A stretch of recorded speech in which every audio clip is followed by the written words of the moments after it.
Okay, let's get into today's message that has been stirring in my heart because I said in the post earlier before the service that I just feel that this message, I can't think of a message that may have been more relevant to perhaps what so many people are going through right now. So today's message, put it in the chat room, whichever platform you're on, write today's message. It's called Lost and Found. Lost and Found. That is today's message, and it's found from Matthew chapter 2, verses 1 to 11. And so I'm going to read this from the CSB, which is the Christian Standard Bible. Some people have asked me questions as to why I use the CSB. It's not the Craig Standard Bible. No, it's not that. It's the Christian Standard Bible. Really, I just like it because, there's trying to understand what it means in the Greek or in the Hebrew or in the Aramaic, as well as like literally what they said. And so it kind of just falls right in the middle. It just kind of helps us. I just like that translation. But so you read whatever translation you're reading, but here we start in verse 1. It says this: After Jesus was born in Bethlehem of Judea, in the days of King Herod, wise men from the east arrived in Jerusalem, saying, "Where is he who has been born King of the Jews? For we saw his star at its rising and have come to worship him." When King Herod heard this, he was deeply disturbed, and all Jerusalem with him. So he assembled all the chief priests and scribes of the people and asked them where the Messiah would be born.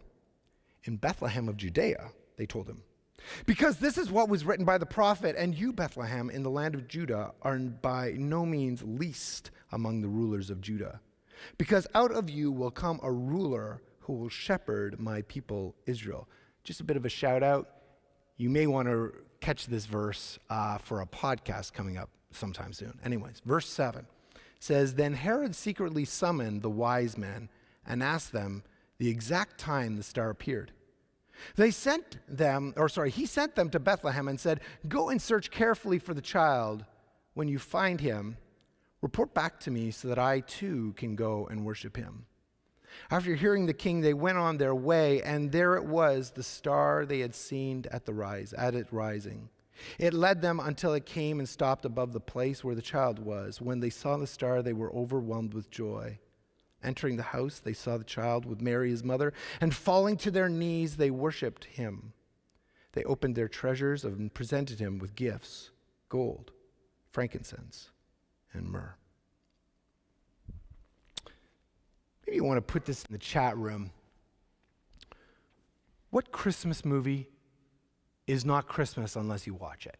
Just throw that in there in the chat room right now. It's like Christmas is not Christmas unless you watch that movie. Carrie and I have like a list of them. I have on my phone actually a bunch of them, and so you can like look at them and we say, okay, we haven't watched this one this year, we haven't watched this one, because there's so many movies that Carrie and I just love watching. But there's one movie that I think of that is one that Carrie has to watch every year, and it is Home Alone. She has to watch it every year, and I have to admit that there are even some years that Carrie watches Home Alone,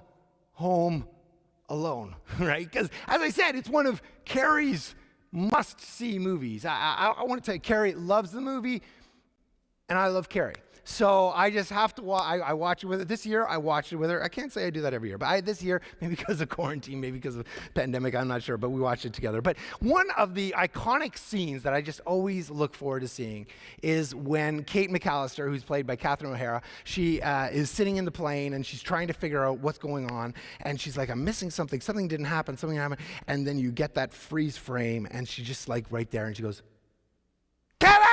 Like this, right? And you just, that big scream, that realization that she had forgotten Kevin. And so if you've not watched Home Alone, and I've just spoiled it, you had 20-some years at least to watch it. So, you're on your own on that one. But that's that thing. And just to let you know, my nickname is Kevin with my in-law family. I won't really throw anybody under the bus as to why my nickname is Kevin. All I'll say is that apparently my mother-in-law wanted some Kevin to marry Carrie because she called me that. But anyways, I'm not really sure. No one knows who Kevin is, but anyways, that's a joke. I know she's probably watching right now. It's a joke. It's a joke. I'm sure it was some other guy, not Kevin. No, I'm joking still. But still, she just one day called me Kevin. And so it's just kind of stuck, which really hurt me when that Pringles commercial came out, or, in the Nobody asked you, Kevin? Okay, anyways, yeah, put that in the chat room. Nobody asked you, Kevin. Anyways, but that's my nickname there. But it's just one of those things that I just always remember that scene. Probably because I can relate to it a bit. Maybe because we've all related to that moment. Have you ever lost something so bad that it hurts you? It actually physically pains you that you've lost it. It doesn't matter if it's a thing or a person or a loved one or something, but something you've lost. You know, that feeling of despair. And everywhere you look for it, you can't find it. You're just looking everywhere, and that uncertainty and those feelings of doubt. As I said, that we've all been there. Some of you are maybe still searching for something. Something I'm looking for right now, and I can't find it anywhere, and it's frustrating me because I know I saw it recently, and I just don't know where it is. I think we've all been there. And I guess the question that becomes, how long do we look for it before we just give up? How long do we go and then we say, you know what? It's just not worth it anymore. Well, I could give you my own personal opinion. I think that we look for something until it's lost its value or we've forgotten that we were looking for it in the first place. You know, when I look at this text that we were just reading here about the wise men, and I use what I call the picture book gospel. You know, it's like that flannel board kind of thing. And I always envision like this star up in the corner and these like wise men just kind of moving across the whole thing, almost like the scene from Monty Python, you know, moving across the scene there. That's kind of what I see. And I want to tell you that I don't know if you noticed it in the text, but I was crushed the first time I noticed that the Bible never says that the wise men followed the star. It never says that. It was my childhood memory is that they moved from the east and they followed the star all the way to Jesus. They never followed a star from the east. Well, not really.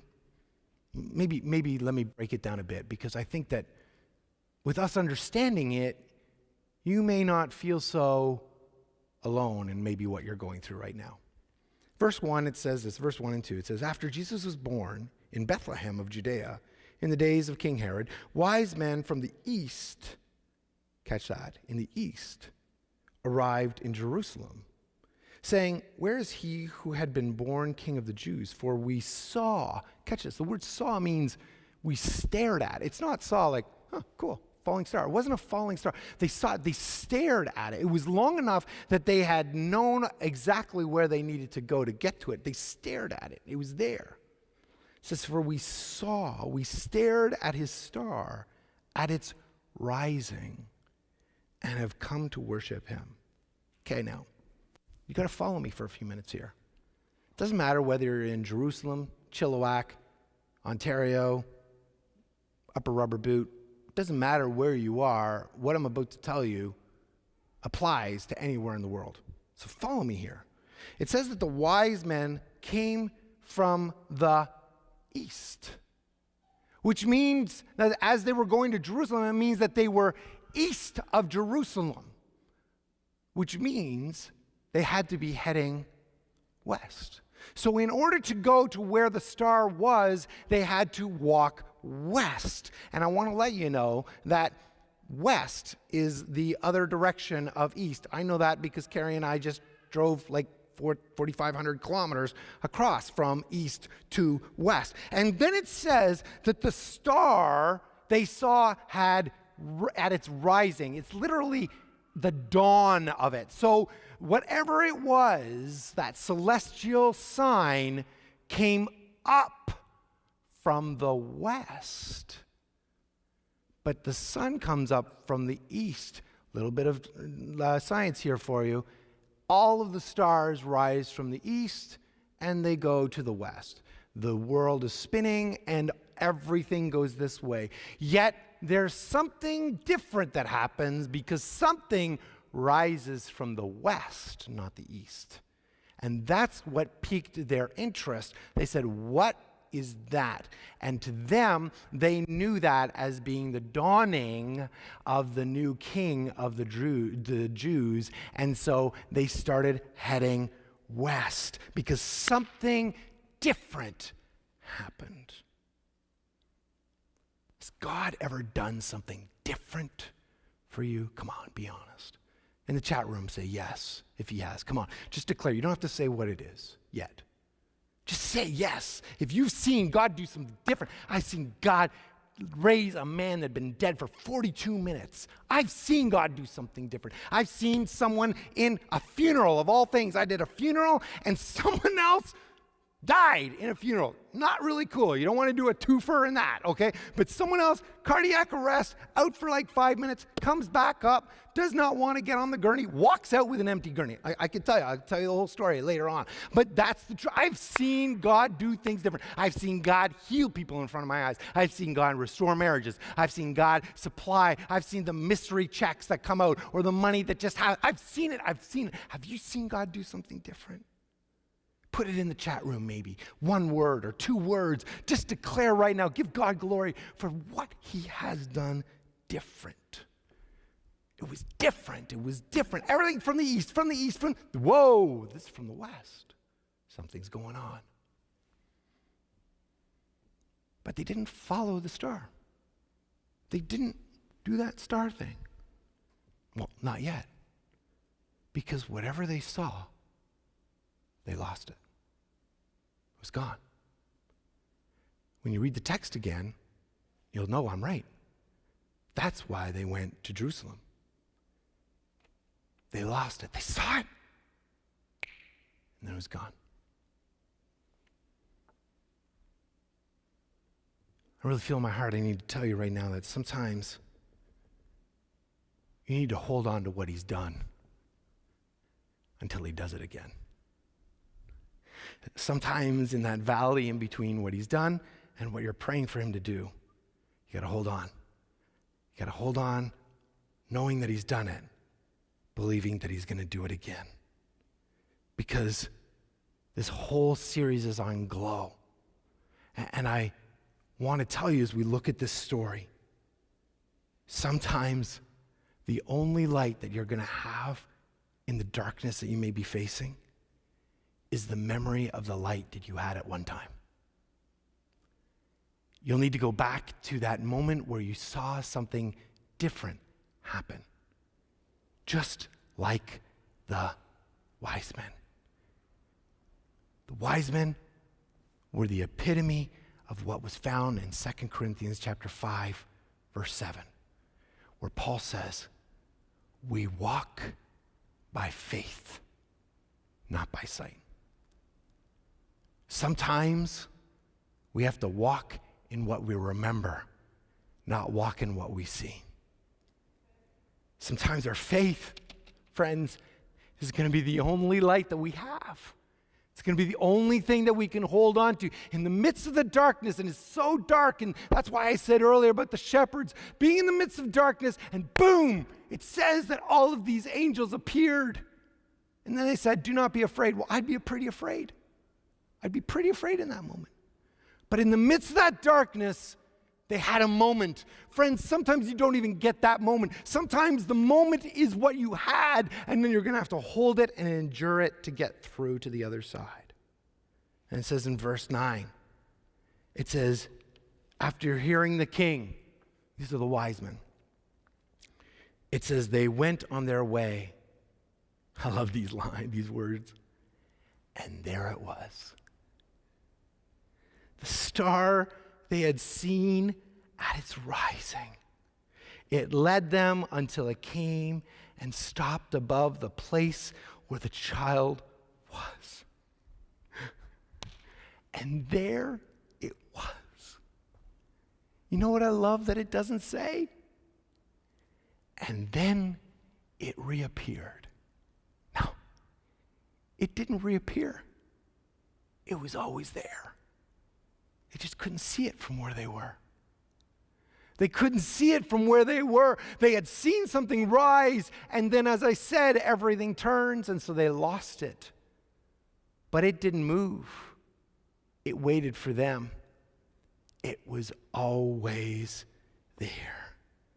Can I just say, I don't know where you are in your journey. I don't know what you're going through. I don't know how junky 2020 has been for you. For all of 2020, you were saying, bring on 2021, and now you're even afraid of what's going to come around the corner. I don't know what your journey is. But can I just tell you right now, you can never lose God, but you may lose sight of him. You can never lose him. God cannot be lost because he's everywhere. But you may lose sight of him because of where you are, what you're going through. And God, just like this star, is just waiting for you to make a decision to come. Make a decision to come.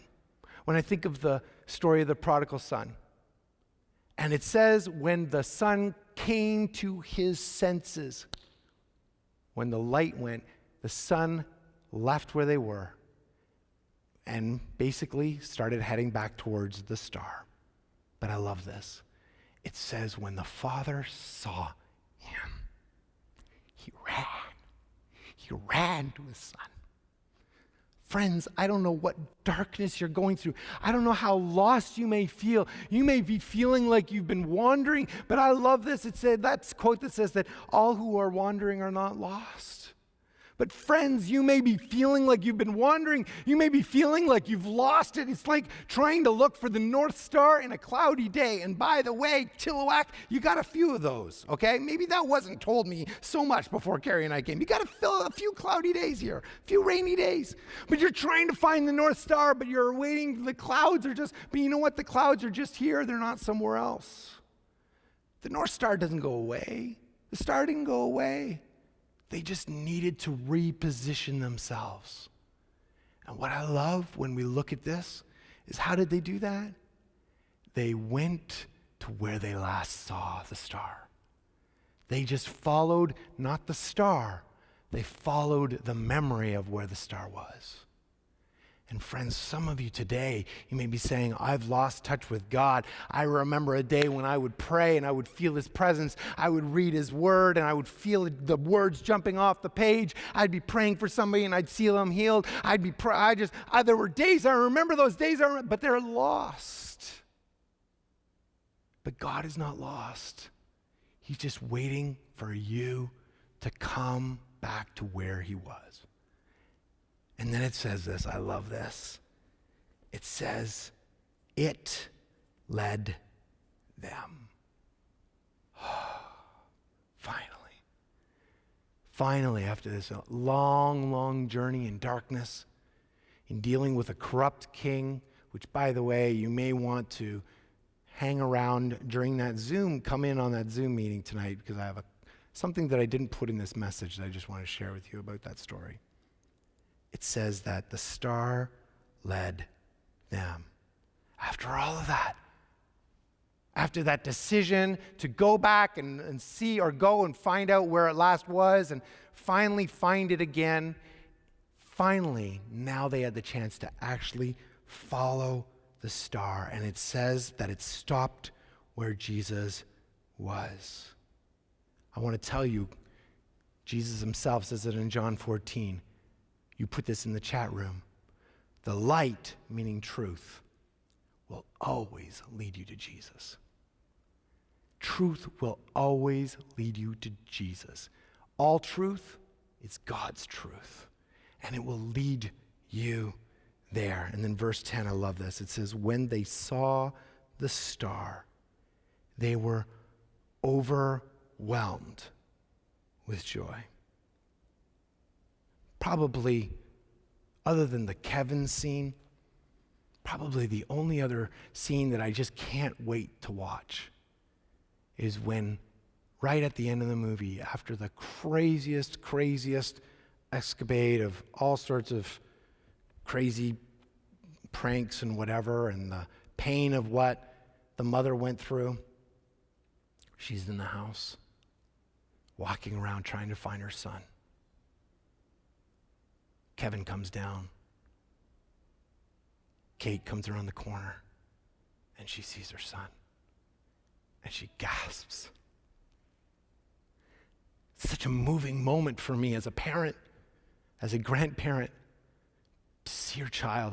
I love seeing my kids. Every time I see them, it's like a treat. It's a joy. She gasps. In this moment, finally, it says that the wise men were overcome with joy. Literally, it says that the wise men could not contain their emotions. Why? I don't know. It doesn't say in the text why. By seeing the star, they all of a sudden got overwhelmed with joy. If it was me, after walking probably close to 2 years in the darkness, being hoodwinked by a king that had a pride issue, second guessing probably 80 times a day on whether they were making the right choice, they realized we were right. It really was here all this time. It was almost like the darkness was worth it, because by going through the darkness, it made that moment of light all the more powerful. It made it so valuable to have finally found what they had been looking for all of this time. But not the star, but where the star was going to lead them. Because the star wasn't the end. The star was the compass to where they knew they wanted to go. Wonder if they were like, imagine if we just decided not to go. Imagine if they turned around because they just kind of lost hope or didn't ask questions, which, by the way, I wonder if it actually was wise men, not wise women, because it says that they asked directions, and men don't do that. Unless it means wise men would ask for directions. Maybe that's what it is. But they didn't ask, or they asked, or didn't ask for questions. Or maybe they wouldn't have followed through in that faith. Maybe any of those things could have been a reason to just say, I'm out. I'm out. I'm ready to go.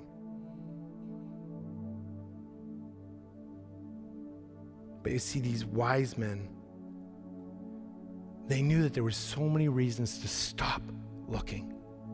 So many reasons to just say, this darkness is just going to be my lot in life.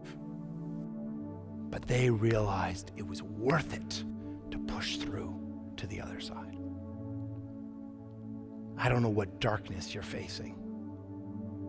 I don't know what or how long it's lasted, or where the turnoff happened, or where that last moment of the star you saw.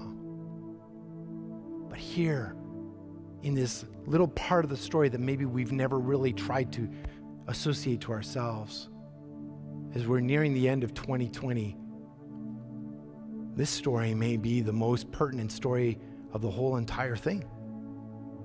This story may mean the most to where we are, because how quickly have we lost so much? How hard has it been to remember what was? But what was will be again. Can we just hold on and get to the other side? I just say one last thing. It says that the wise men, after being overwhelmed with joy, they presented to Jesus their gifts: gold, frankincense, and myrrh. You ever think that in this 2-year journey of darkness, in all of that time, they were carrying with them what they believed and hoped they would finally get to present to Jesus? They carried that. They could have let go of that. They could have hid that and said, let's find Jesus and go back and get it. No, they brought it with them because they knew if we just go to where it was, we'll find him. I want today to tell you, today's the day that you can bring your gift to Jesus. You can bring your life. You can bring your hope. You can bring everything you are. You are the gift. Jesus was the gift for us, and we are the gift to him, and saying, God, I give you myself. I give you myself. Are you willing to do that? Are you willing to be yourself on the other side of the journey? Are you willing to not let it go and say, well, fine, in the darkness, I'm just going to be somebody else? No. Can you bring all that you value and carry it through to the other side so you can bring it to Jesus? I'm going to ask everybody just to bow their heads and close their eyes wherever they are. And obviously, if you're just with others, do it as well as you can. I just want there to be a moment of intimacy and privacy in what you're doing right now. And I want to ask you this. Have you lost sight of what you once saw? Is your journey, is your faith, is your life with Christ, has it dimmed, has it darkened, is it flat out dark? Did you watch today's service because it's Christmas time and it's just kind of like the thing to do? And maybe this is because God already ordained for this moment to be the moment that you would be caught with the love story of the Father saying, I'm here waiting for you, just like the star. Can you today make the decision to keep going forward? I want to pray for you. I want to pray right now that God would give you the encouragement and the faith and the direction to go back to where you last saw him. Go back to that faith. Go back to that first love. God, I just ask for every person who's listening right now and watching. God, you know where they are on the journey. You know where maybe they're still stuck where they saw things in the first and never moved. Maybe they're partway in the darkness and they feel as though they've been just lost, or maybe they've lost sight of the direction they were supposed to be going. Wherever they are on that journey, Lord, I don't know how close they are to the star, how close they are to that last step with you. But God, what's so beautiful is that any last step with you is just one step. It doesn't matter if it's at the beginning, it doesn't matter if it's the end, it's just one step back to you, Jesus. And I pray that you would be with each person and just bring back that joy. Bring back that overwhelming sense of your presence as you lead them back to you. Shine brighter so that we can shine even more and allow that shining to touch those around us. And Jesus, we ask you this in your name. Amen. If you prayed that prayer, we don't need to know the backstory. We didn't need to know that. You could just put in the chat room, amen. Then we can celebrate with you and know that we are being able to praise God for how it has impacted and touched your life today. If you want to get in touch with us, you can just go to our firstave.online.church, and then maybe in the chat room they can put away a link to connect on our platform or in Facebook. Just send us a message and we'll get in touch with you. We want to be able to keep in touch with you on the journey that you're on and help you in those next steps. In a moment, Jesse and Aaron are going to come up here and they're going to do the after party and talk about this message. I want to encourage you, don't log off, because so much comes in just breaking down the story and breaking down the message, as well as just what God is doing in our lives as a church. But I want to remind you, tonight at 6 p.m. in Pacific time, then we are having our No Zoom at the Inn. Get the link and be a part of this Christmas banquet. Even though we're isolated in different homes, be a part of that Christmas Eve as well. But I want to thank every person who's been part of this journey, partnering financially to get us through this year. It's been a tough year. It's been a tough year for all charities. Charities took like a 30% hit across Canada. And so we want to thank you because you have been faithful in helping us kind of bridge the gap. So we've been able to cut down our expenses wherever, but we want to end strong. Why? Because we know the job isn't done yet. So we're asking you to continue to invest. I know it's near the end of the year for tax season, but continue to invest in the work that is happening here at First Ave. You can go to firstave.online.church/give, or you can come by the office and we have a debit machine and stuff like that. You can do different ways to give, but we want to thank you for partnering in this and giving your gift to continue so that this message and other messages to come can continue. Anyways, until we see you tonight or on Christmas Eve or next Sunday, whenever it is, God be with you. May his peace surround you, and may you be led by the light of Christ. God bless you. We'll see you soon.